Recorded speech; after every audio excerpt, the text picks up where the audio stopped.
السكر الدايت مفيد ولا مضر؟ اللي معرفش السكر الدايت ده عبارة عن سكر بيكون صناعي عشان يساعدك تنزل في الوزن، ما بيكونش له اي سعرات حرارية، بيكون بديل عن السكر الطبيعي. طب السؤال هنا، هو مفيد ولا مضر؟ منظمة الصحة العالمية اللي هي WHO قالت في المقالة بتاعتها بتحذر الناس من استخدام السكر الدايت خصوصا لفترات طويلة او لفترات كبيرة قوي. وهنا نوع السكر اللي بنتكلم عنه زي الاسبرتام، السكرين، السكرالوز، وكمان الاستيفيا، وخصوصا الاستيفيا ومشتقات الاستيفيا لان انا اتسالت عنها كتير قوي. للاسف يا جماعه هو مش امن، ده على حسب التجارب اللي اتعملت عن طريق منظمه الصحه العالميه. المقاله بتقول بعد تجارب كتير قوي عملوها ان استخدام السكر الدايت على المدى الطويل ده ممكن يسبب امراض ومشاكل صحيه، زي ان انت ممكن تصاب بسكر النوع الثاني وكمان امراض القلب وامراض مناعيه. كمان بيقولوا ان استخدام السكر الدايت لفترات طويله ده مش هيساعدك انك تنزل في الوزن او تخس، بالعكس ده ممكن كمان يخليك تزيد في الوزن، ممكن كمان يخليك مريض سمنه. بمعنى اصح ان السكر الدايت على المدى الطويل مش هيخليك تحافظ على وزنك، بالعكس ده ممكن كمان يزودك في الوزن. طيب ايه الحل لو انت اصلا ماشي على سكر دايت بقالك فتره طويله،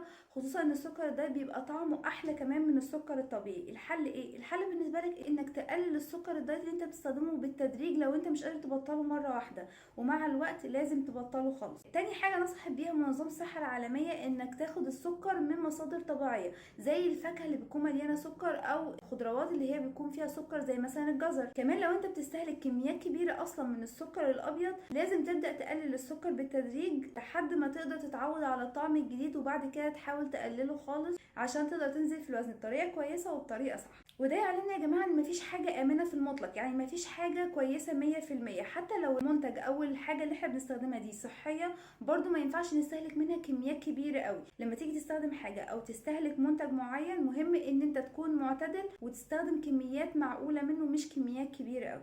وهستنى رايكم في الكومنتات تحت.